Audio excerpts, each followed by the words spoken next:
So I've taken some time to gather my thoughts, and I think I'm finally ready to speak on yesterday's election. Now, first of all, I just want to say that yes, I am incredibly relieved that the Liberals won. We narrowly avoided what I believe was the most immediate threat facing our country, but let's be clear, this was way too close for comfort. Over 8 million people in Canada voted for the Conservative Party. The Liberals only pulled ahead with 8.5 million. Now, I don't think that's a victory to gloat over. I think it's a sobering reminder of how deeply divided we are as a nation. The fact that so many people willingly voted for a party that has increasingly mirrored the mega Republicans in the US in rhetoric, in tactics, in ideology is freaking terrifying.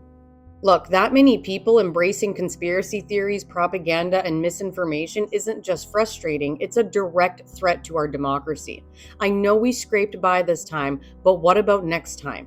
If we keep allowing disinformation to flourish, if we fail to uplift informed voices and teach people how to think critically, we might not be so lucky next time. This election really reminded me of the 2020 US election, where Biden won, barely. But over the next 4 years, the MAGA rhetoric festered. It became angrier and more hateful and more effective. And then by 2025, Trump was back in office and the US had lost its democracy. And this is the path that we're flirting with here in Canada. And this isn't just a Canadian issue, it's global. We're seeing the same type of political tides rise in the UK, Australia, Romania, France. Everywhere, the far right is gaining traction, and progressive movements are barely holding the line.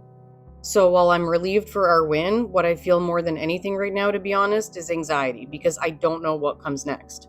I've been spending years trying to figure out what we can do. I've gotten involved locally, I've worked to educate the public, I've devoted my time to breaking down the news so that people can understand what's going on, but it never feels like I'm doing enough. We need to try everything. Those of us who are already involved need to get even more involved. And we need help. And I mean real help from experts, from psychologists and sociologists and political scientists. We need to understand how to de radicalize people before it's too late. And the brutal truth is that historically, it takes catastrophe to wake people up from indoctrination. So I don't know if that catastrophe is going to be watching the US descend further into authoritarianism or whether it's going to come in the form of our own domestic collapse. But if the horror of what's happening in America hasn't been enough to wake people up, especially when it's right next door, then what will? 8 million Canadians saw what's happening down south and still decided to bring the same danger here. If that doesn't scare you, I don't know what will. So I just want to make it clear that this is not the end. This is just the beginning. Because even though we won a battle, the war for truth, justice, and democracy is so far from over. We're literally standing on a razor's edge right now, and if we let our guard down, then we may not get another chance. The far right is organized, funded, and absolutely relentless. But so are we.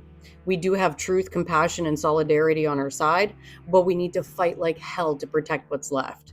And that means educating, organizing, supporting one another, and refusing to be silenced. Now, I know that the road is steep, but if we walk it together, then I think we have a chance. And not a chance just to hold the line, but to build something better altogether. And there's no time to rest. The work starts now.